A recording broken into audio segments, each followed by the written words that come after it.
அவனுடைய உறுதி. उसके खिलाफ कोई इंसानी ताकत कुछ नहीं कर सकती. இதற்கு அவனுடைய விருப்பத்திற்கு மாற்றமாக மனிதனுடைய சக்தியால் எதையுமே செய்ய முடியாது.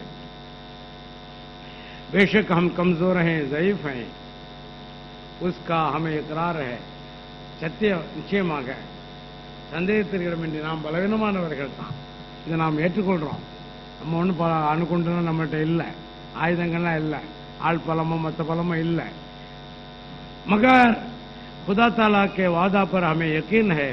ஆனா இறைவனுடைய வாக்குறுதியின் மீது நமக்கு உறுதி இருக்கிறது. उसके मुतालिक हमें कोई ज़ौफ नहीं दिखा सकते.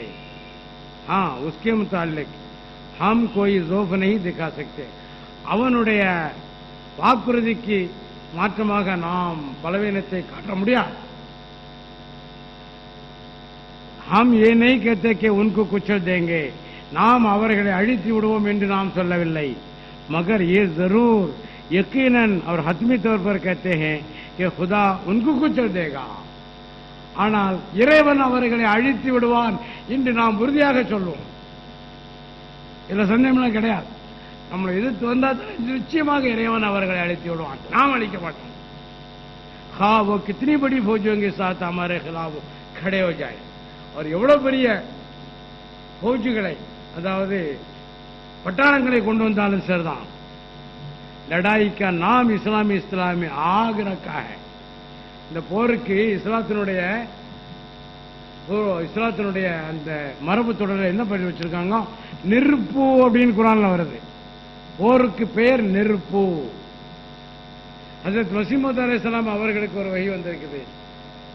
ஆக் சே ஹமே மத் டரா, நெருப்பை கொண்டு எம்மை பயமுறுத்தாதே, நெருப்புல போட்டு விடுவோம் அப்படின்னு. ஆக் ஹமாரி குலாம் பல்கே குலாமோ கி குலாம் ஹை.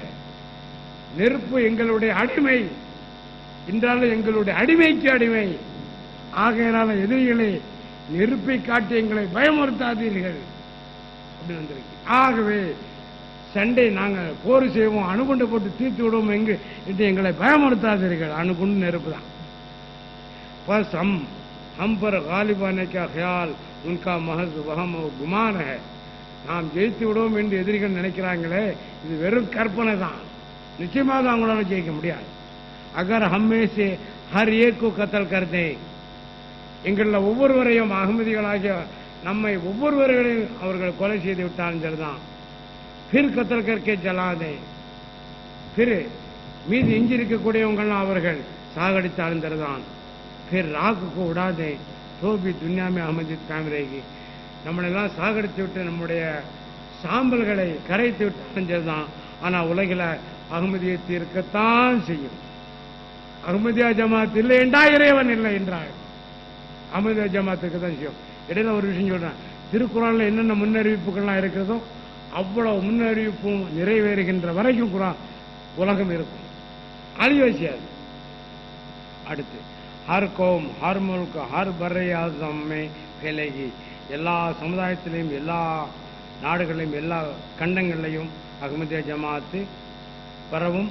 சாரி துன்யாமே அஹ்மதியத்தி ஹி அஹ்மதியத்து நசர் ஆயேகி. முழு உலகிலையும் அஹ்மதியா ஜமாத்து தான் காணப்படும். அஹ்மதியா ஜமாத்து தவிர உலகத்தில் வேற எந்த ஜமாத்து இருக்காது. இருந்தாச்சுன்னா 1 2 3 இந்த பள்ளம் பறையிற மாதிரி இருப்பாங்க. கொஞ்சம் பேர் 4-5 பேர் தான் இருப்பாங்க, 5-6 பேர் தான் இருப்பாங்க. உருப்படாதவங்க இருப்பாங்க, மற்றவங்க இருக்கவே மாட்டாங்கன்னு இருப்பாங்க. ஏ खुदा का लगाया हुआ पौधा है. இது இறைவனால ஏற்படுத்தப்பட்ட நாட்டப்பட்ட மரம் செடி. इसके खिलाफ जो जुबान दराज होगी वो जुबान काटी जाएगी. இதனை ஏற்று பேசக்கூடியவர்களுடைய நாக்கு துண்டிக்கப்படும். जो हाथ उठेगा वो हाथ गिराया जाएगा.